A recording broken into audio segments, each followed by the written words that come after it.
Welcome to the EX-perience. Our hosts are me, Saul Hawkeiser, and Caleb Eden. During this journey through our podcast, we're going to be going through our own SAR experiences, our views on different things in the world, and we're going to be having many different guests that come on and share their views. Yeah, I'm very excited to see and hear everything. We're ready to get a lot of different opinions on a lot of different things. So we have some exciting guests. We have... I don't know. Should we reveal? No, let's not reveal the guests. We're going to keep people on their toes. You got to stay invested. But make sure to follow the Instagram if you haven't yet. This is going to be on Spotify and YouTube as well. Spread the word, spread the love, and let's get right into it. So Caleb, every single episode, we're going to be asking our guests, including each other right now, why we chose SAR. So why did you, Caleb Eden, decide to come to SAR? Okay, so it definitely wasn't the easiest decision ever. It took a lot of time. So to give a little background, I have 3 siblings, two brothers and a sister. Both of my brothers went to SAR, and my sister went to Frisch. So it was never like, I'm definitely going to one place because of my family. And I went to MDS for middle school, and it happened to be that a majority of my grade was going to Frisch. So that was definitely a big pull to Frisch. And for days and days, I was going back and forth. Like definitely probably kept me up at night a little bit more than it should have, but it is a meaningful decision, so it makes sense. And it's funny because the reasons I ended up choosing SAR in the end kind of have nothing to do with the reasons why I like it now. But I would say that a big thing was like, I was very into like the college stuff. As if you know me now, it's very much not my thing, but back in the day, it very much was. And I've heard from what I've known that SAR definitely had a better reputation than Frisch of getting you into a good college. Still does. So yes, let's go Michael Courtney. So that was one thing. I also knew that deep down, even though obviously my parents were like, obviously go where you want to go, I knew they wanted me at SAR, and they definitely had a better experience with SAR than they did with Frisch. Like my sister loved Frisch, but like SAR, they felt more at home. And then honestly, the thing about MDS kids, they were all going to Frisch, and I love them, like they're my family, but I think it was good. I think I realized that it was good to separate from them a little bit. So I came with only 3 boys from MDS, and so that was basically my reasoning. And I've told everyone it was probably the best decision I've ever made in my life. That and also switching to Morishah, that was also a great decision. But as a Lavi kid myself, I disagree with that. Okay, but I have very similar reasons as you. I didn't apply to Frisch. My brother went to Ramaz. My sister went to SAR, and I was actually very strongly considering Ramaz because of their... I never knew that. I was, because of their rigorous academics mostly. My mom was like, oh, you'll get into such a good college. But like, it worked out. College is college. Going to Indiana, go Hoosiers. Go Hoosiers. But for me, I don't know. It became more simple once I realized like I want to be at a school with like that has some fun at least. I feel like I don't know if Ramaz has so much like ruach from they don't have color war there because kids won't show up to school. Yeah, my brother's year, my brother Jacob Hawkeiser's year, like kids just didn't go. My brother didn't go to school. They were all bums because I mean they're not. I wouldn't say they're all bums. I feel like when you get that much work, like you'd rather stay home and get a break, or maybe even do work than actually do color war. SAR definitely does the good job of balancing the line because yes, Frisch has a 5-day Sharia, let's say, but then is that a little too much? Yeah, I think that I love when I'm in camp and we have color war in camp, like at least at La Vie, it would be like Tuesday night breakout, like Wednesday, Thursday, Friday break for Shabbos, and Sunday. Like even by Friday, I'm like, all right, let's wrap this up. Yeah, like I think there's only so many sports games. I think maybe Maccabi could be a little longer, but I'm saying in general, it's like you have your work. You feel like you're actually getting mental stimulation while also having the right amount of ruach and fun. I think what SER worries about is making it too long, maybe, and then like it throws it off. And like they already do struggle. Like even when we were we came in last sophomore year, kids, I didn't show up really. Yeah, because like the younger SAR kids, a lot of them think they're a little too cool. I mean, we went through that. I think it's an arc of. I wouldn't say that's very SAR. Yeah, it's an arc of high school. Like you need to seem nonchalant. I try and tell like the younger kids like start getting in mosh pits now, like doing all these. You don't want to be a senior and then be like, oh, like Shabbos Ruach has honestly it's pathetic. Maybe it's on us, maybe it's on the seniors.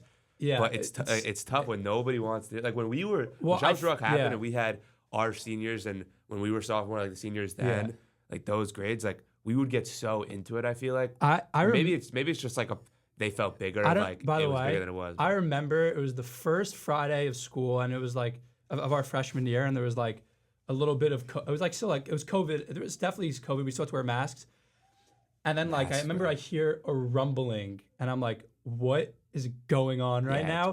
The entire junior and senior class is rushing onto our floor screaming freshman, and I'm like, I was terrified. If I knew this was a thing when I was applying, it would have made my situation. I would have decided a lot easier. I vividly remember one of my first Shabbos Ruachs, Natano Jason, I think, or it was Gabe Rask. I don't exactly remember. Both great kids. Yeah, whatever.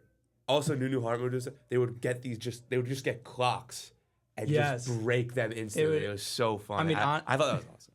Yeah, and there was just a lot more participation. It feels like, but I also do maybe it is on us now that we're going. But I don't think Shabbos Ruach in the last period is a recipe for failure. Yeah, now, they've done that twice. Honest, as much as we like SAR, Shabbos Ruach for seniors with the last 20 minutes on a Thursday, it's tough to get kids. Yeah, but that is what makes SAR so different, is because they do things like that. Like I would say, Shabbos Ruach, Sting Night, even like some of our Sting Night is one of a kind. It actually is one of a kind. It Especially really that we got to play it. Like the atmosphere. It's so amazing how like the even whole school comes to like cheer on one team, and maybe that seems like a little selfish because we're on that team. Yeah. No, but even as a kid, I mean, I'm saying even when we were in the stands, like anytime you had a good play, how loud was it? Yeah, and even when I was on the team, I'm kind of jealous of the kids that get to be front row to watch, because it really is like. It's one of a kind experience. I vividly remember Sting Night, our sophomore year. We're playing Frisch.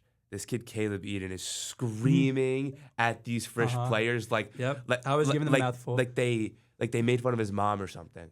This kid's screaming. I won't say them on here because they're not okay, but screaming. Everyone I was saying things I probably shouldn't have. It's part of the environment, but I got a word from Kroll about it, but it was definitely deserved, and I did apologize. Yeah, Rabbi J. Kroll did give Caleb a piece of his mind. Yeah, but we all need that sometimes. I mean, how do you feel about the? I heavily disagree with the no chanting against other teams. How like you can't make noise during free throws. As long as you make a clear line, like obviously you shouldn't. I would say chant maybe things no that are, like, personal attacks. Like saying Citron smells. Like as much as, I mean, Citron's my guy. I love Citron. He doesn't smell. Citron's listening to this. Citron, we hate you. But I'm saying I understand why that would be a rule, but like, why can't I chant like?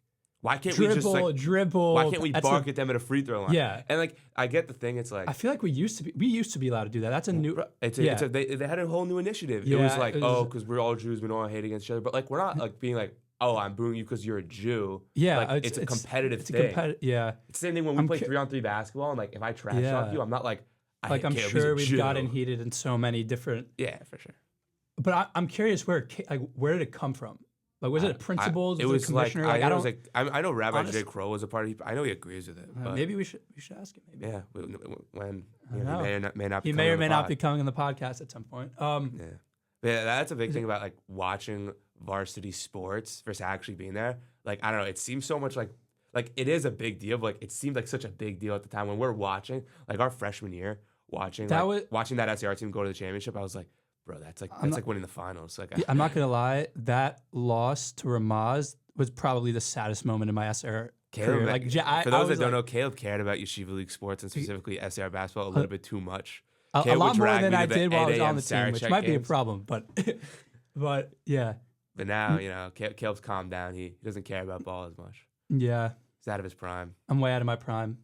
For 6th grade MDS, for those who know about the legend, the Ninja Headband. But another thing that makes SR so different, by the way, is I feel like no school offers classes the same way SAR does. Like we have like Jewish identity, Mach. Although we have our disagreements about Mach. I think that we can talk about it now. Yeah, in Mach, at least my class. I'm sorry if people in my class are listening. I had Dr. Jacobitz. Dr. Jacobitz is so intelligent. I really like Dr. Jacobitz as a teacher. I do believe that Mach as a whole, and sometimes SAR as a whole, will sometimes be like averse to aligning with one opinion. Like you don't have to align with it to maybe hearing an opinion. Like I feel like let's read. Like not everyone believes in God, and like I know for like that was a question that got asked at the beginning, and I could tell by some of the faces like not everyone does, and maybe it's just like uncomfortable. But it's also it's hard but for I feel kids like we don't have to that say. safe space. Well, I think the question of believing or not believing in God, it's more in a black Jewish and white. school is also even in. I think we could agree that in of the modern Orthodox schools, SAR is probably the safest place to say that, or one of. But even that question is such like a it's very contentious loaded. It's like it's a loaded topic. No, but maybe it's not really a yes or no. It's like I don't think anyone's just like most kids in this school aren't just like, oh, I don't believe in God. That's it. Like I just know it's like it's nothing. also like we're not. It's obviously normal to oscillate your opinions and I mean, I myself have it. Like I have a back and forth relationship with God, but I just feel like it can be like we have these things, but I feel like there should be, and we make the effort, but I feel like SR should make even more of an effort to be like, no, like obviously not every opinion can be stated because, as Rabbi Harker said, there's no actual freedom of speech. That's just a. Which I definitely we'll talk to Rabbi Kroll. We have so much to get into in the next 2 weeks. I'm so excited. We're so excited for this. This is awesome. But yeah, like I think they should make a push to actually make kids feel like they could express almost whatever they want to a certain capacity, obviously. And another issue having that, because at least in these, if you were in a 0.3 or 0.4, I don't know how it works. Because they split. It's officially Mach isn't tracked. But they split it up because they have to. Because like Rav Sam was my teacher, he was always like, oh, like this is the 0.4 Mach, so like I'm gonna give you guys a little bit of a harder test or what. Yeah, and like the same thing Dr. Jacobowitz, but I just think it kind of turns into like a who could give the most profound statement, which turns into a lot of not profound statements. Yeah. I think that kids are like try a little bit too hard to like maybe make the best comment. And like I get why. Like you want to, like everyone wants to make a good comment in class, but like I just feel like it turns into slightly a bit of a competition. Yeah, and so my problem with Mach is that if you have a kid who hasn't really entered that stage of thinking about, like if they're just, it's quote unquote blind faith. Yeah. Which most of us have pretty much because you're ingrained with it. If you're ingrained with I just think it could sometimes put ideas in kids' heads that were never there before. That's just my fear of Mach. But I know like Miss Tavis will say it a lot, and I know Dr. Jacobowitz, Miss Tavis was my Jewish identity teacher. Judaism, it's not like supposed to be this like easy thing that's just a breeze. You're supposed to challenge. Yeah, you're supposed to challenge. If faith isn't challenged, then I don't think it's so strong. Because without challenging that faith, you kind of maybe can see it as a fact, or like that nothing else, that there's no other possibilities. I would say my analogy would be like working out. I don't think if you're getting into the workout gym for the first time, you should be lifting 200-pound weights. That might be true. Maybe you could argue that they should ease us in, but I feel like there's no real way to ease. I know. How can you ease someone to be like? It's a complicated topic. I mean, there's people out there that are atheists that just believe evolution and the Big Bang. Like, there's no way to like really ease someone into that. You kind of just have to say it and hope they adjust. And I think it's very important that kids know the other perspectives. Like, I don't know. In my class, we got very existential a lot of the time about like, oh, why did Hashem create so many other worlds? And is there extra life out there? I mean, statistically, there probably is. I really don't think there's extra life. You don't. The universe is so first of all, you don't even know how big the universe is. We don't even know if there's a universe outside our universe. We don't even know if it's expanding onto. What if our universe is so small and it's expanding onto a much larger universe? You have no clue. Statistically, there should be. But my intuition tells me no. I also think where can life exist outside of Earth? Like, what do you count as life? That's also a big question. There's also a high possibility. First of all, there's a very high possibility that we're not the first life.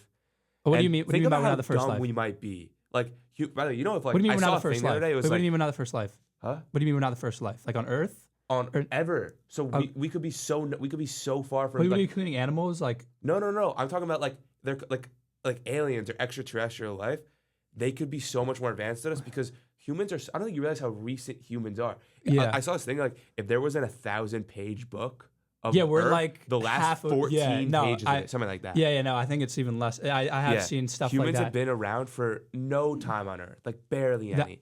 And I think that, like, first of all, another thing I have an issue with Mach is that I don't like how, I think, this is my opinion with all talks that get existential, you should never dismiss an idea for it being too crazy.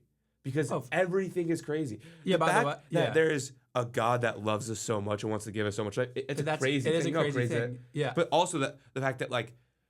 Also, if you shut down questions, Yeah. that leads people, like, not giving someone the ability to speak on a topic will, like...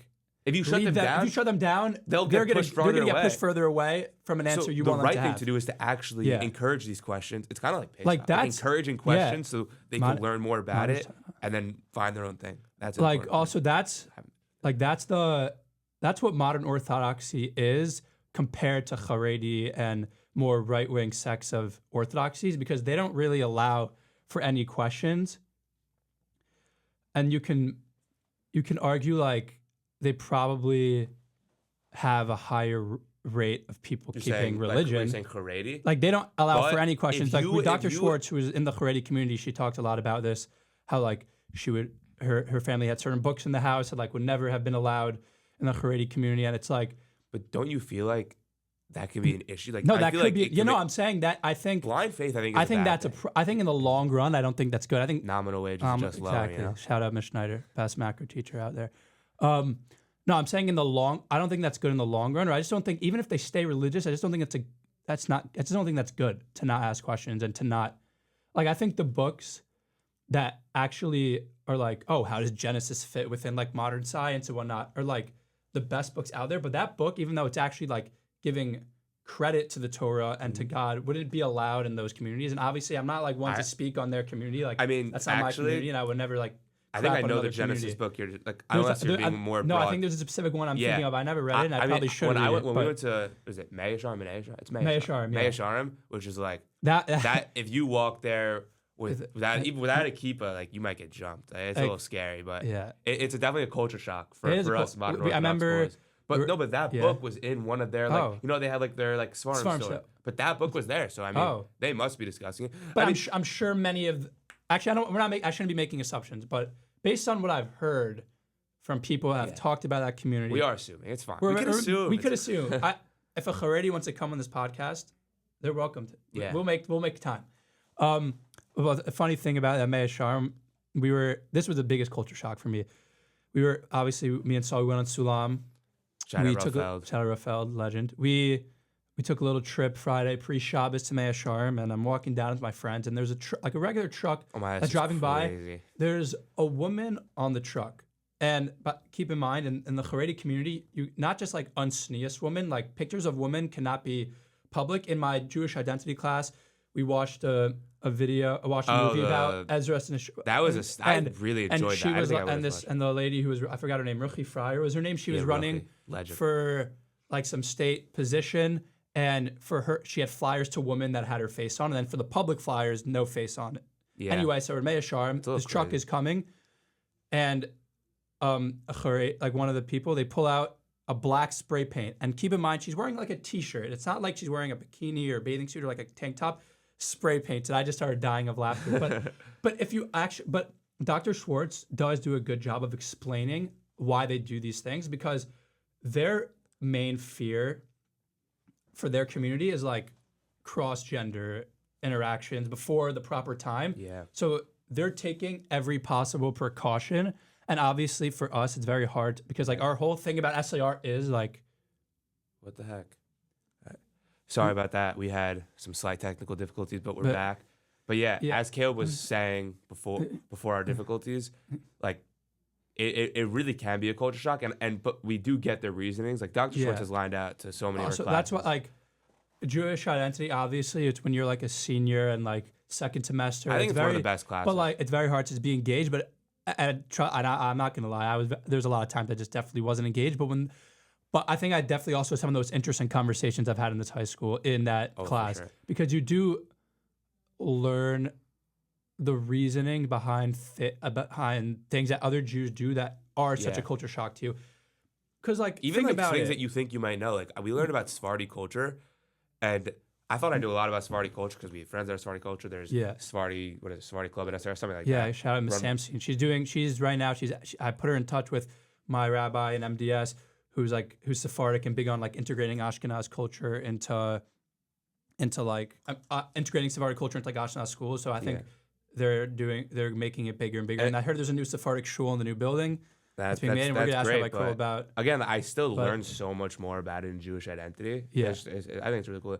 Even like beyond like, but my Jewish identity class is more like a class like, at least with me and Miss Tavis, because Miss Tavis is so open to all questions. I would walk in, I would ask whatever question. It was one of my favorite classes, but it just became what are you curious about in Judaism that you don't really feel comfortable asking in any other classes, and we'd have open conversations. Like that, I think like that's what I love SAR. Like that openness about SAR is that it can get them in trouble. But. No, I would say there are times where I would use someone told, I think it was like, actually I'm not gonna say who said it, just I don't want to name drop them, but they were like, oh, sometimes it could be so open till their brains fall out.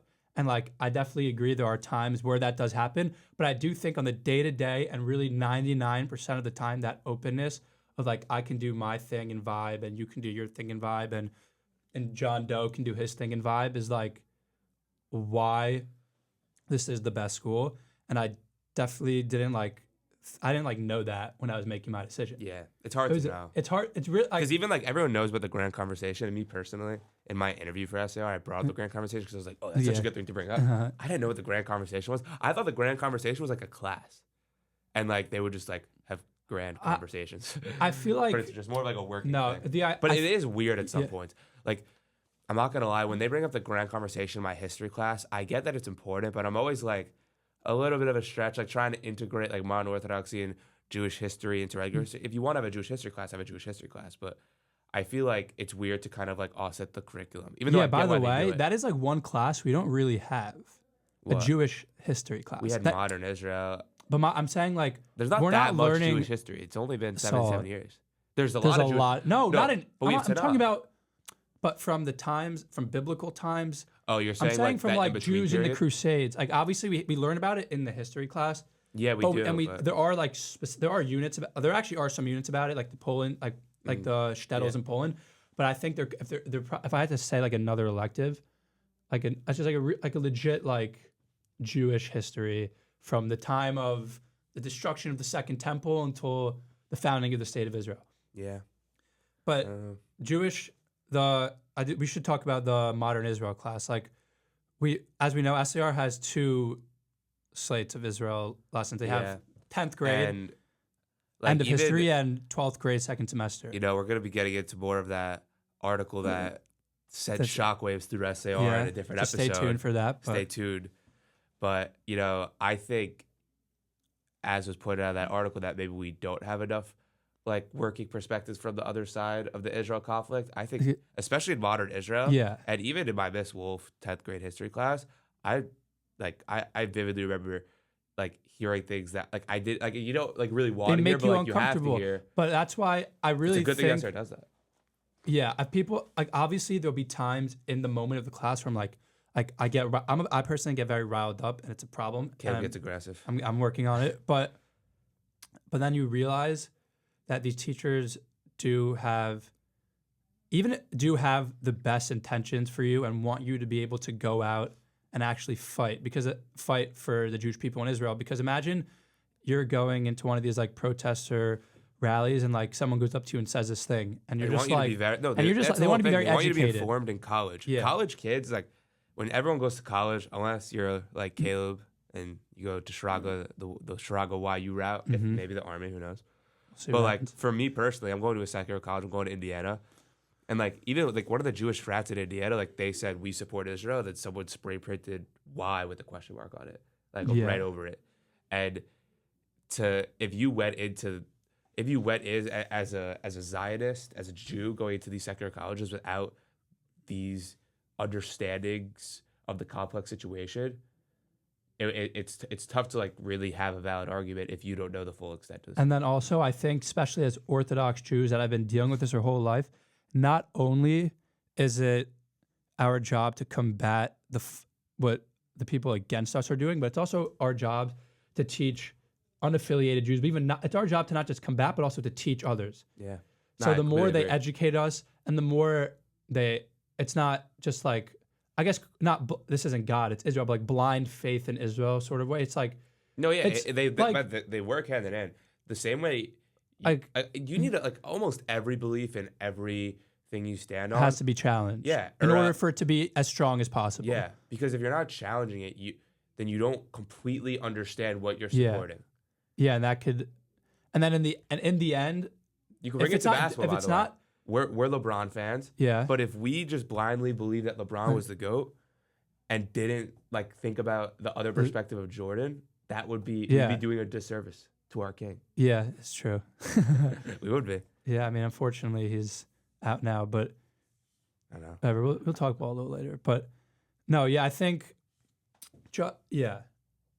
being challenged is the most important thing, and it just works your brain. And also, echo chambers are the worst thing right now, especially with social media, where like you're like the algorithm is built as an echo chamber, as in you like certain things that are aligned with your views. So the For You on every social media just feeds it to you. You're never going to see an opposing that's why perspective, and you just scroll past I it. really try. I'm big on Twitter just because I think obviously it has its brain rot like every other app, but I think with the brain rot it does provide also like real-time info and like geopolitical stuff and whatnot. And I try my hardest to see the other sides of like anything and just like really get a broad view. It's also very tough when we disagree with the other side so heavily. Yeah, there are times I want to punch my phone. Yeah. And I'm not sometimes I think it's good to also know when the other side is just completely comical. Like for doesn't sure. like hearing the other side and hearing like do you know who like Jackson Hinkle is? No. He's like some guy who like went to Nasrallah's funeral, goes to Yemen to support the Houthis. Like, okay, I don't need to listen to you. But But even like you know Candace Owens. Well, she's also, but like she's crazy. Okay, I'm she's sorry. insane. She's a psychopath. She used getting to be on paid the by Trump Qatar, side. but Trump's whole campaign, Trump's whole like presidential term, both of his campaigns, he has supported Israel. He's never like wavered on that. And then she has supported him, and then the second he gets in office and actually supports Israel, she's like, "Oh my God, what is the Trump administration doing?" By the way, you know, crazy. Candace supported Israel before she was probably getting this Qatari money. There was she's her and obviously Tucker getting, Carlson it's so clear. is so clear. My God. Because there's a clip of like Tucker's like, what does I it need mean? to see Ben Shapiro versus Candace Owens. No, Ben Shapiro versus Tucker Carlson might be in the works. You know Matt Walsh? So Matt Walsh is he's on the Daily Wire. He's like obviously like boys with Ben Shapiro, and he was also just on Tucker's podcast, and he's like boys with Tucker. I think a little bit. I like Tucker. Tucker's a legend. Tucker, he was a legend. He's been iffy, but I like his vibe. I think he's a little less psychopathic than Candace. No, I think he's a lot more like. I can listen to Tucker Carlson for an hour, even though I disagree with him. I cannot listen to Candace Owens for 10 because Candace Owens sounds like she whenever she speaks, like I don't know. The vibe I get is like, oh, I'm right. No other opinions are valid. That's the vibe I get, even if it's not true. Like that's just the vibe she gives off, and I think it's an off-putting vibe. This is what I'll say. I think Tucker Carlson's, even though I do think he's also going to get Qatar money, I think when he speaks, it's very much more from like a political perspective. I think Candace Owens speaks from emotionally and like or money driven. I mean, there's a mix of everything. I mean, money causes emotions. I just wonder if like this one conflict would cause someone that really does she have ties to Gaza or Israel? Like, I don't think so. Like no, it shocked me. Not like, that she's one conflict that isn't really like so emotionally connected to her. And well, she's what they would say is that when people are like, oh, why do people care about this conflict more than like any other conflict? And the thing I would say, what they say, and I kind of understand, is that there is a lot of American money that is wrapped into this conflict. Well, yeah. So like I'm saying, we're on the right side of it. Yeah, I 100% believe that. But I'm saying when it's like, oh, why don't they care that like it's like in Niger when there's like stuff that happens, or in like Nigeria, it's because American money isn't being poured into it. So when it is their tax money, I do understand why people do question, but there's I think it's but those same people, those liberals that are fighting against the Jews right now, they didn't care when we had aid going to like LGBTQ plus whatever like programs in Colombia or whatnot. Well, No, Candace not Owens. Colombia, into like No, random not Colombia. country. I'm saying the Oh, country. Colombia, the country. But yeah, okay. no, I'm saying, well, Candace Owens is coming. There's really there's. I sent Candace Owens you a know- DM. do you She know- didn't want to be on the pod. Do you know the horseshoe theory? No. So you know how a horseshoe's built. It's like it goes Yeah. around, but then it comes out in the end. So they say for like the ultra right and the ultra left, Israel is that where they disagree on pretty much everything, but then when it comes to the topic of Israel, they agree. Except the like ultra right and the ultra left, they both do not like Israel. But The ultra right doesn't like Israel that much. Right? Candace Owens is the ultra right. But she's not actually ultra right No, anymore. she- She's no, literally no. saying she doesn't like Trump. No, but because like she's anti-abortion completely. She's anti-foreign aid completely. But She's like, but then you have anti-LGBTQ Ben completely. like Charlie Kirk. No, How Ben is Shap- Charlie Kirk not the ultra right? No, he's not the ultra right. But also another thing. No, that, they would call the ultra. I'm very much like on this like world and Twitter. It's I need to look there's, something like, up do you know real who quick. Nick Fuentes is? Yeah, I don't like. Like, but obviously not. He's a Nazi, but he's the ultra right. Like Charlie Kirk and him, like he hates Charlie Kirk and Ben Shapiro. Like these guys do not like. They're who are considered like center right or like more, but. So, but whatever. Yeah, that's okay. Like, can I just say something that Yeah. Ari Bleckner mentioned this to me the other day? So, a lot of Christians support Israel, but apparently it's not actually for like the right No, reason. no, it's like because they want evangelical Christians they believe that support- we should all go there So and then because die. well, because the end times are going to come. Yeah. Oh, and but then I wanna- Jesus is gonna get but I wanna resurrected. fin- So yeah. when evangelical Christians throw their support for Israel, I'm kind of like, yeah, but like, But not yeah. but this is a time and there are more evangelical Christian supporters than there are Jews in the world. So we don't really have a choice. yeah, But we kind of take need their their support. But also, And just but I hope want to that go back that to the don't thing. happen. Like there's the horseshoe theory that Yeah. they both agree, but it's for two different reasons. Two very different reasons. The right, most of the time, it's coming from like an like the right is known to be like anti-foreign aid, like the Yeah. ultra right, and like like they say America first. Yeah, even though- the but like- ultra but right like disagrees with pouring money into a conflict that doesn't directly Yeah, it affect affects- us because it's their Or that's taxpayer why they're money. like Iran could get nuclear weapons because it's not our like Tucker was like we're not our business to like attack Houthis or attack Tucker's- Iranian nuclear Tucker's sites. views on Israel don't bug me as much because he's not saying, oh, like No, Israel he's not doesn't have saying the right yeah, to defend exactly. itself. It's like I don't want Hamas my is doing tax everything. money going to that, and like which I think is somewhat of a valid view. It's very more yeah. especially as Tucker Carlson is a Christian that doesn't really Yeah. have much ties. Yeah, I mean, again, I feel like if he had that view but was a Jew, if he had that view but was a Jew, he probably wouldn't be saying the same thing. yeah, But since it's like Yeah. it doesn't really affect him that And much. then- I get it. But yeah. And then there's the left, which is coming from. It's not really like they the love their left is foreign aid. such a follow It's the very leader. much. It's like the human rights and the Protect the little guy. Protect the little. So it's very much a different like they're coming together for the same topic, but for very different reasons. Yeah, but they And- don't really. I feel like they don't really realize it. They kind No, of just like they- rah rah against Israel. Like I think the section of the left of that is a lot bigger than the section of the right. Section of that right. Like is, we is have much people more in fun. Congress on the like. Every time there's a There vote are on leftists. Israel, Richie Torres, huge liberal.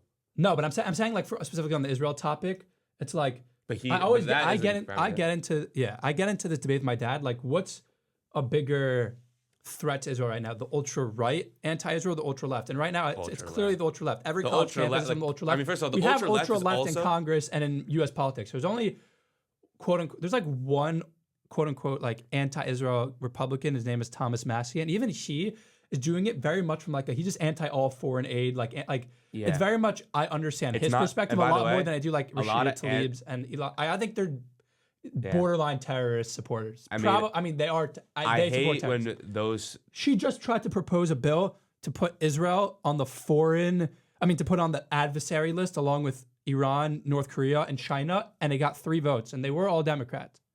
I mean, obviously not gonna be a Republican. And obviously, it's But Yeah. My favorite thing, not favorite thing, but I wholeheartedly believe that anti-Zionism is anti-Semitism, and I hate when the people that are saying free Palestine are like there are some of them outwardly say we hate Jews. Yeah. But there are Oh, some of did them you that see try and what hap- justify it. They're like, oh no, it's completely different. We don't hate Jews. We hate what the state of Israel is doing. Well, guess Yeah. what? It's the Jewish state of Israel.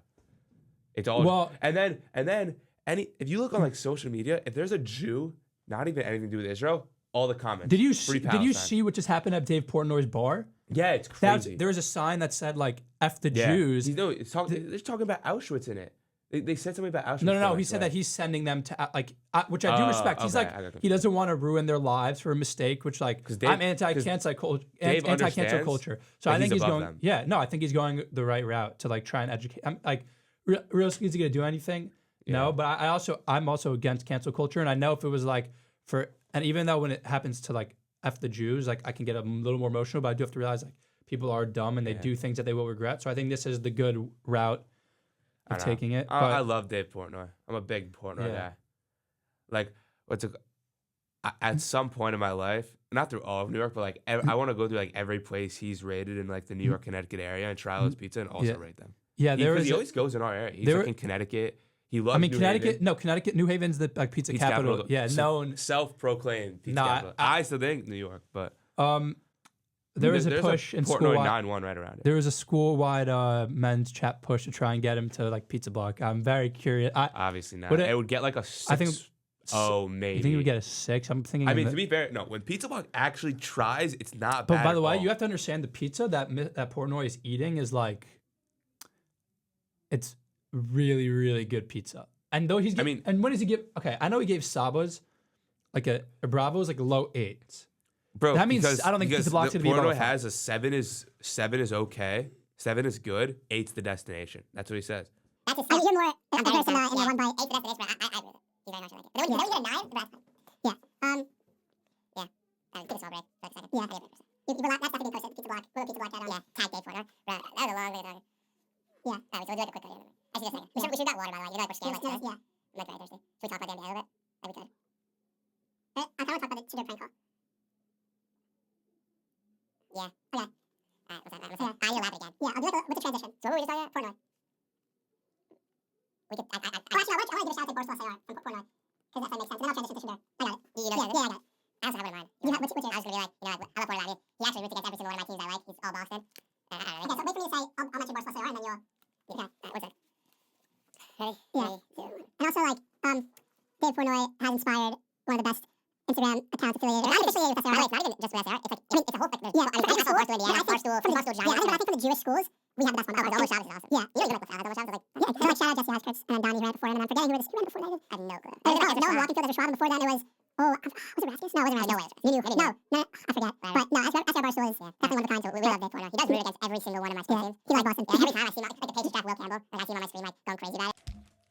But yeah, like seeing like every time the Celtics win a game or the Patriots make a good draft pick, I'm always like, shut up, Dave Portnoy, even though like I do like him. Yeah, but speaking of the draft, obviously there was an elephant in the room of Shedeur Sanders. I thought it was, by the way, I know like he had to apologize and like maybe you shouldn't mess with a guy's dreams, but Shedeur is so cocky. No, yeah, I was happy about it. I'll be honest. I mean, it's not the nice. I was kind of like rooting for Colorado just because like it was such a good story. For Colorado, but in this draft process, has been hard to like. It's so cocky, arrogant. The Giants, okay, I don't. He clearly did not get a modern Orthodox didn't watch the Giants hard school education, but probably did not watch the Giants Hard Knocks. I don't know if you did, but I never watched Hard Knocks. It was so cool as a Giants fan. It was so cool to watch. Like they take you through all the QB interviews. So the year before with like Drake May, Jaden Daniels, Caleb Williams, you see their process and. Brian Daboll like really like he'll give them an install, which is a set of plays, or like he asked Caleb Williams, "Oh, you need a 1 run pass play for the whole game. 1 pass play, draw it up," and he'll draw it up, and then like he'll make you change the letters because you know it's like XYZ. He'll change it to like FAB and repeat it back, trying to like test their intelligence. Brian Daboll this is reported, but it has a lot of legs to it. That Brian Daboll asked Shedeur Sanders like to basically do what he did with those other quarterbacks. And then Shedeur didn't really know what he was doing, wasn't prepared. Brian Daboll called him out on it, and Shedeur got pissed at Brian Daboll for getting called out. I'm like, bro, how do you By like, the mess way, up that bad? We kind of take for granted like quarterback position is so much mental. Oh my god! Physical. Like I really like it's really even more the mental than quarterbacks that are like physical. 7th round picks. Do you know about? Speaking of Barstool that we were just talking about, former NFL coach John Gruden has this thing like called the QB class, where like he like takes QB and even like the 7th round picks like Kyle McCord and like those guys. I forgot the Ohio State quarterback also, who I think is Will something, whatever. But these guys, football is like second nature. They just know every term, like it comes to Yeah. John Gruden's like throws like 10 plays at Jackson Dart in one of these episodes. And then they go out on the field, and Jackson Dart just knows all. And also, it's like knows all the installs, all the things to do with the offensive line. It's crazy. It's such and also when they're like lining up at like in the game, and like they have to see what the defense is. Like they basically have to know the offensive plays and it's the other so team's crazy defense. The way I think about it to make it seem less crazy is like when we play ball, like to the naked eye, someone goes into like a matchup zone, like DRS used to do with us.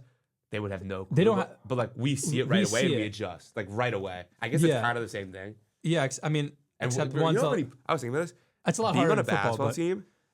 We're kind of like tooting our own horns here, but we have to know so many plays. Like I thought about it, we might know 50 plays. There are by heart. A lot of them have a lot of It's a lot of it's like It'll variation. Be like, we'll have a play called stack, and there's stack 1, 2, 3, 4, 5. And then also there'll be plays where like you learn it for a game and then you won't really use it again because you're using it for a specific team. That's kind of like the football equivalent of installs, by the way, like for week-to-week basis. Yeah, you know more about that than I do, but yeah, just that was what Shadur was doing. But yeah, and then also like his prank. Can we talk about the prank call? I'm sorry, we're making this I feel like people made this a much bigger deal than it was last year. Cooper DeJean got prank called. No one cared. Everyone gets prank called, bro. Baker Mayfield got prank called. He's the number one pick. It's like, also Cam Ward said that he got prank called. He's like, Cam Ward. Yeah, man, I knew that wasn't it. I knew I was getting drafted. Cam Ward doesn't have an emotional bone in his body. But like the same thing with Abdul Carter. Abdul Carter, third pick of the Giants, also got prank called and was like, yeah, I just knew. But now fair, they're finding this guy. Like, by the way, finding a coach $250,000 because it wasn't one. That's ridiculous. His entire One, it wasn't him. Probably. Two, coaches don't make that much money. $250,000 is not like that's not like an NFL ridiculous. player. Like I don't know, it's NFL deep state, but bro, that's like a cheap Lamborghini. that's a lot. Yeah, no, I didn't like that punishment. It's like we can't. Okay, it's mean. Obviously, I would never do it, but yeah. But like, come on, it happens to everyone. So I have friends who prank called like Scoot Henderson. Yeah, but me and Caleb know kids that I don't even know how. There's this app that you could like.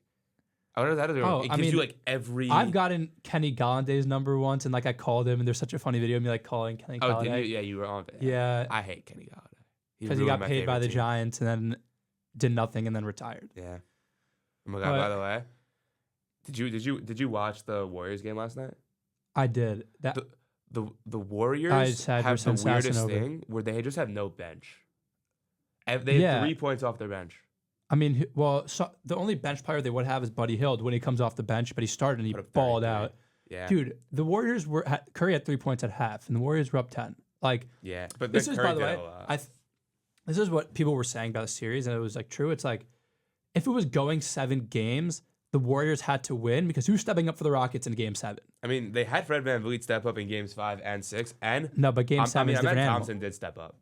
He got hurt at the end. But I don't think Amen Thompson is just that good of a player to like actually. Because he can't knock down a shot. He gets the Thompson to the twins are like. I mean, Amen has a little more offense, but like they're. Yeah. No OLD. I know, I'm hyped for that. I don't know. NBA playoffs has been sick this year. Like it's really, the Cavs what I like game is was sick. Yeah. Well, Garland was injured. But no, I would not be surprised if the Pacers win this series. I wouldn't be surprised. I don't know. I just don't something about the Cavs doesn't scream like going to the finals or even because Eastern Conference Finals. Donovan Mitchell, even though he's always a great player in the playoffs, I just don't see him as like that guy leading a player to a championship. Yeah, but the team is so around it. I was saying this the other day. I was at my friend Simon's house, and I think I was talking to Jonah Blackner, who will be on the pod sometime later in the next 2 weeks, that the way to win in the NBA now is not by like creating super teams. If you look at the landscape of the NBA, it's going towards wings, one selfish star player. Yeah. Everyone else is a role player. You have to be a defender and you have to hit threes. Everyone on the Celtics, think about it. Jason Tatum's their star. They do have they're a little bit excited. They have Jaylen Brown. But this year, Jason Tatum. Yeah, by the way, Jaylen Brown is just like the star version kind of a 3-and-D player. Jarek White, definition of 3-and-D. Drew Holiday, 3-and-D. Even Al Horford, 3-and-D. Kristaps, 3-and-D. Yeah. And then Pritchard, Thunder. Thunder have Shea. Then a bunch of role players. Let's go. That like just Lou do their Dort, job. 3-and-D. Jalen Williams is similar to Jaylen Brown, like a star, like the better version of a 3-and-D. He was an all-star this year. Underrated. Chet hits like he's a 3-and-D. But like not like a 3 have but home- like just role players they that have- know what I they're mean, they doing. have I what's think it by the way, called? I think it also applies to the Yeshiva League that like you need one guy that's selfish, and then everyone else needs to know their Yeah, role. I feel like we kind of learned that the hard way Yeah, this we year. did learn that the hard way. But yeah, but even No, and because then with that's the just tabs, how you'll the see best that it's- chemistry. That's gonna like if knowing your role is so important. And by the way, it's not even just a thing in sports. Like, I'd say like example Even in right now. Like right now, like I feel like we're bouncing back and forth Yeah. well, and like even in school, like in a high school with like so many faculty, I think the faculty like everyone kind of plays their role well, and that's Yeah, like but I also do think I mean it's not perfect. Nothing's perfect, but I don't think SAR holds their staff to a high enough standard. Maybe that may be a conversation for a different episode. we can but get well. I mean, we can get into a little. I don't know. we can say our opinions I and what- think that the This is faculty most- should be held to a much higher standard at SAR. I think we've kind of seen it come through the cracks. Yeah. I don't know. I'm trying to think of examples without like incriminating us, but like Okay. Even without getting into details, I feel like it seems like that sometimes. And by the way, this is coming. Rabbi Wattler says this a lot. He's like, if he'll ever say something Christians about SCR, he always prefaces by saying like it's out of a place of love, because if you love a place, yeah, you're if we more didn't likely to care. If we hated SAR, like we wouldn't really care what they did. Yeah. We'd So be it's "All like right, fine, like we hate SAR. I feel like one thing we want to be proud of our school. Yeah. And it does suck, by the way, when like we say we're from SAR, like we get looks. Yeah. Because it's like, bro, like I didn't do Yeah, that. but I didn't like- do what you're referring to. Yeah, but like I would say the biggest thing been talking to kids for a while, and I think they're finally doing something about it, is like taking accountability, whether it's for recent events or for Ed Golan concert or for The issue I an have with article it, that they some only people had a problem take with accountability when they're caught. when they're It's like you know when like you do something and like or like your mom and she'll be like, "Are you sorry you did it, or are you sorry you got caught?" Like they're not sorry Yeah. they did it. I mean, like, maybe they are. They might be like now, but they weren't sorry at the time. yeah. Like I don't know. The Ed Golan thing was a weird situation. It was tricky. And like Shout obviously, out Jacob Madoff, by the way. shout out Jacob Madoff, player legend. But He also might be coming on the pod. I don't. My okay. Obviously, SAR's rule is there's no Kalisha, but to me, like that well, they do. I think they should have warned teachers, because there are teachers that do like listen to like they do I think they listen to the rules did of warn Kalisha. them, but it's still like a weird But thing. that to- wasn't the. It's was a like, weird thing to. she's completely unsneezed. Like Okay, that's that just- was not their fault. But No, it's, but no, it's a I'm saying weird thing that to was- have someone that come. was my main problem with it. Okay, no, but if you're a modern Orthodox school, you just shouldn't have like. I just don't. No, but also like I don't care personally. I mean, don't care I love about Jacob, kosher. but like she probably shouldn't be flirting with a student either. I don't think she even thought for. Like, she's Okay, just, like, but homeschooled. Rabbi girl. Hartzark was sitting there a little It bit. shouldn't have been Rabbi deservedly Hartzark so. to do the interview. Also, I mean, it should. mean- It should have been like. No, yeah, like Should- Rabbi it Hartzark is should have like been the one It who's should have like missed out. no, like Rabbi Hartzark and Richie Torres. That's the interview that Hartzark is built. Rabbi Hartzark is built for. But yeah, him and Ed Golan's like Could have been this wavelengths and their wavelengths could have been like weren't exactly I don't the know. same. Their But I energy just was not think matched. it's like but- an interesting thing to have. Like if you have Ed Golan come and like not everyone feels comfortable with listening. So some people sit Yeah. outside. Like to have like an optional thing like that. Like I don't know. It's a little bit of a. I know there was a movement at some point when they like do like Kolisha things to like have like kumsitzes in the base medrash, which it's definitely, I don't think it's the worst idea ever. I feel like because I think there's a I'm more about to, and like, more maybe- growing contingent of kids that are getting on the more firmer side in SAR. I hate this. Might be like I don't know if this would be such like a beloved comment, but I do think some of the kids, and I'm more referring. I hate to call these kids out, but I really disagree with like student-led davening and like that group. I'll I think tell it you has why. a little bit of a religious superiority aspect. I'll 'cause tell it's, you like, why. No, but can I You tell you say my your main opinion and issue? I'll answer after. Yeah. One, it's like we don't need a point for davening. It's davening, and two, it takes away like my davening doesn't really have like. I'm not that I help really. I'm not like the biggest davener, but my davening doesn't like you need those kids to be split up into davenings Oh, to make all the davenings better. that's and with that, true. and with them being like, nah, like, we're a little bit too good Yeah. for it. Like it hurts everyone else's davening experience. Like I don't know, my davening like. Shout out to everyone in the hockey classroom too, davening, but like we're kind of bubs a little bit. No, I do agree with that point about like I think if there's a spread out like because like of the frummer kids that are in that minion, if they were spread out across minions, that would obviously like help the issues that the regular minions do have. But don't you see like the religious superiority part of it? But you have to think about it from that kid's perspective. Even I guess he like they're just looking for a better God experience. No, one full Chazar Asa Shas every day, which for you it might not be a thing that you're thinking about, but for them that's important. Two, like even like my Shemona Esrei personally is usually going a little bit longer. Like I'm so finishing when we start up again, and those kids are when I'm in that minion, I'm like the first one to finish. Like they're taking, like I'm not gonna say someone's taking more davening, like their davening is better because it's longer, but they're to them they need a longer davening to have their prayers satisfied in their heart, and they don't want to have to feel like they're rushed because to be fair, they're sacrificing their breakfast time to do that minion. You know what I'm saying? It's not like there is a quote unquote sacrifice. Like I think everyone's perspective here makes a lot of sense. I'm just playing devil's advocate for their perspective because I do resonate with them a little bit. My opinion kind of formed from hearing Rabbi Haid talk about it one time. Oh, yeah, I didn't realize what okay, I'm curious what Rabbi Haid said that. Rabbi Haid says, he's like, we don't need a point for it, Dominic. Because, like, I get all the reasons you said, but Rabbi Haid doesn't daven with SIR minions. He davens at his shul minion, so he might not be so. Because that's also because. No, I'm just saying. I'm not talking about teachers get paid to run a minion. No, but I'm saying he just might not know the ins and outs of I bet the SIR. I mean, no, I think for a while. 2 years ago he was like there as like a proctor, but he wasn't actually davening there because he davened earlier in his school minion. He's there like on his computer doing whatever. Which I'm saying is like he's not like paying attention to why. Like, no, it's not the best davening environment. I sometimes. feel like that could be for somebody. I feel like maybe he just wakes up early and does it. And just wants to like it. It just no. I think I know for he has a shul. He's the rabbi of a shul, and the rabbi of the shul davens with their shul. Yeah, but I didn't even know he was a rabbi of shul. Is he rabbi? Yeah, why? One like right here. Young Israel OZ. It's like, okay. I mean, there's a bunch, but I think it's relatively. Yeah, it's walking distance from here. But what I actually found interesting is that like every other school, there's like grade minions and then like a Sephardic minion. But like we're the only school that I disagree with the way we do it. We don't really have a choice. I know. It's about the building space. Yeah, we don't have one room besides like the auditorium that can really like. Well, you could have one of the auditorium. In theory, you could fit like a whole grade in the hockey rink. I was gonna say gym, but like you don't want to do the gym. But you have the freshman minions alone. But I know honestly, I disagree with you. I kind of do like. I like that I could have a 10th grader who I'm become friends with. Like I'll give him a shout like Gus Wolf. Like I'm just like boys with him because I've sat next to him in davening. Even though other than me running into him, you're more involved. I know. The average kid. Like for me, like when I'm there and like it's like me, Sam Weiss, Ari Halpert in the back, and like a bunch of kids I just don't really know. Yeah. Like it's just like it's not as like it is worse. That's like. Like I mean, I've never Shabbaton davening is like so much more meaningful. Well, that's because it's also a school. That's a Shabbaton. It's very. I can't believe people don't like Shabbatons.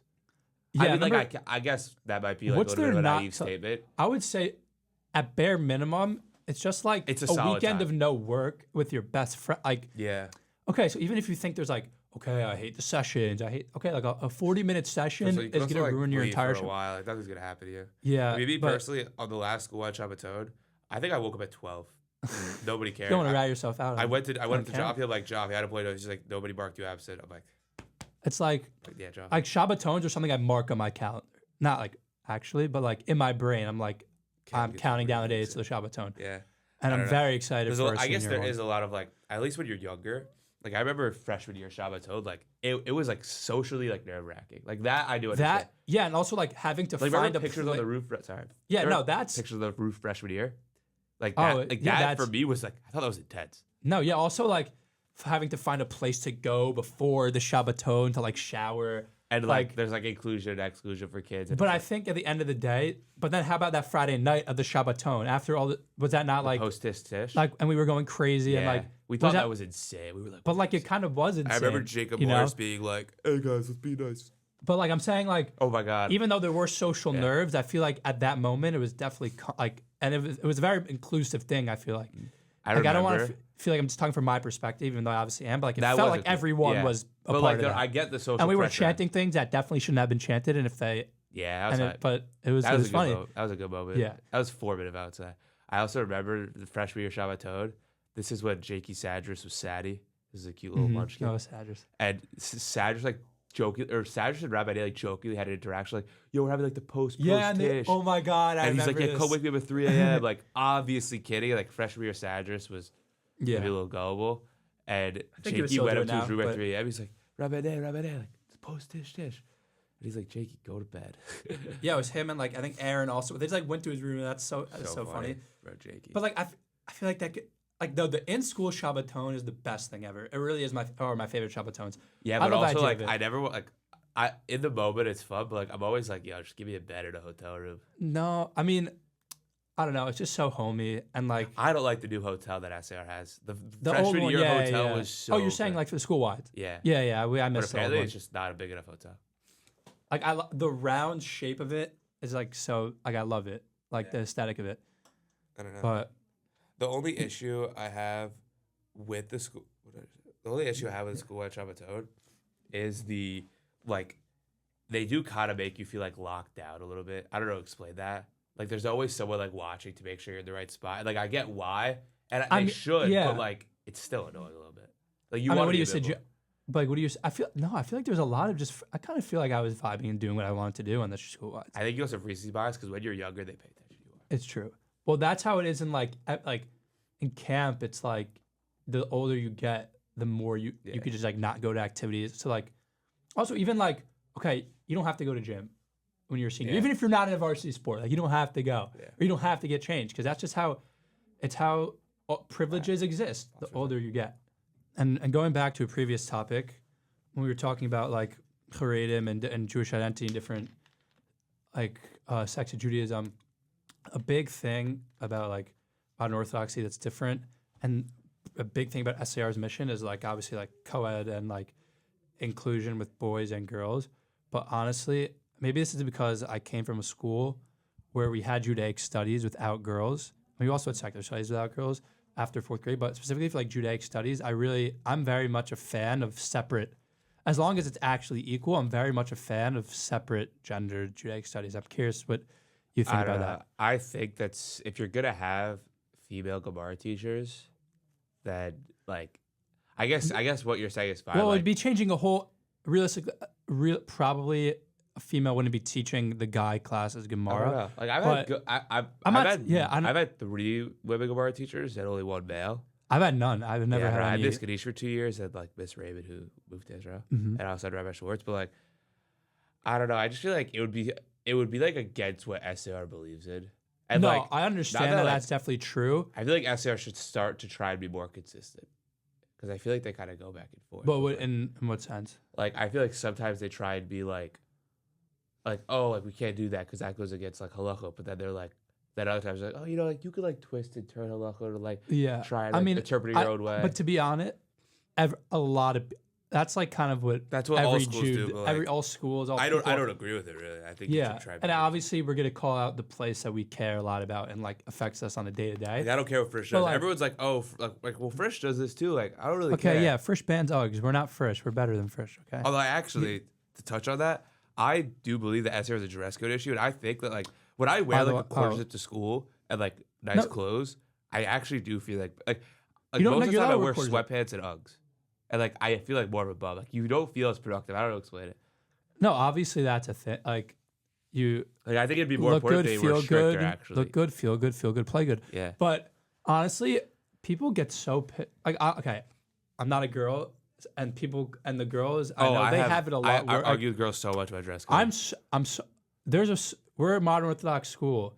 They have very set like rules about it, and I don't understand if you don't follow those rules, then why people think it's such a. Then people act like they're like the Ayatollah in Iran if they Oh my god. get you in trouble Bro, because Dr. girls are Schwartz like- said like a parent called was like you're no different than the Ayatollah from Iran. I'm like, this is a school. You have First of all, there's standards. It's just like very normal for like. It's also such a simple thing. All you have to do is we're gonna mess out like the like We're gonna such sound a like no- misogynist, yeah, but but like, all you have to do, it's the same way all boys have to if do a is kid like, doesn't wear a collar. and wear a collar, wear a kippah, like you have to, And like we don't complain about wearing collar shirts, yeah. I mean, I'm wearing one right now. Yeah, I don't know. come on. but like girls are always like, I'm like, yeah, why do you just wear longer skirts? They're like, ugh, cause like we don't want to.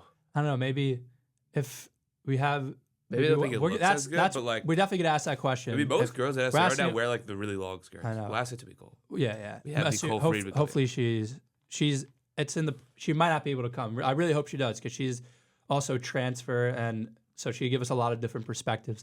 But if we get a female, if not Nicole, a different one on this podcast, I do want to ask her about the dress code situation because I really don't understand. It's like for every rule ever, it's like they can enforce it, but then when it's a dress code, it's like everyone like goes up in flames and is like, this is undemocratic, this is unfair, this is slavery. I also want to talk.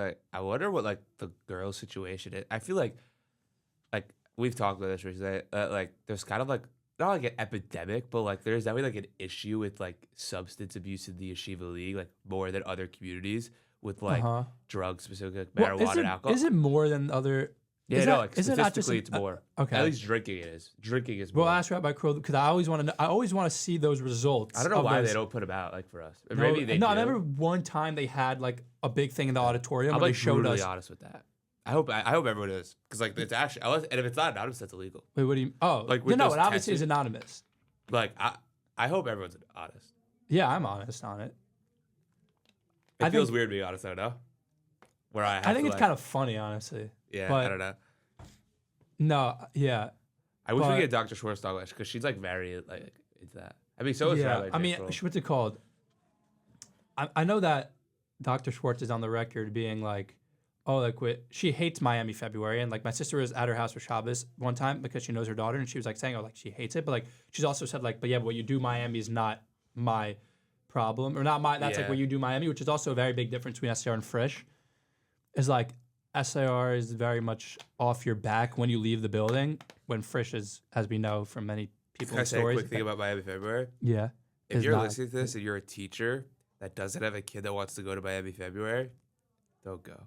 I think that's a weird thing. Yeah. Like I feel like we see faculty that I'm like, why are you choosing like the seacoast?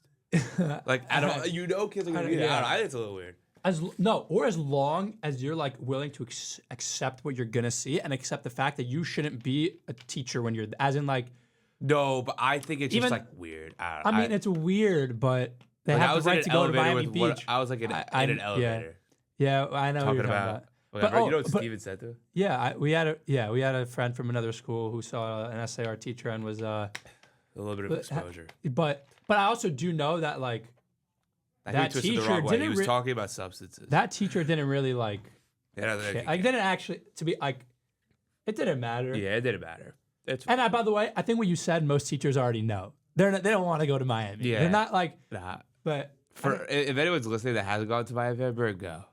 I mean, That's probably not what the school wants to hear, but like Miami February, one of the best times. It's magical.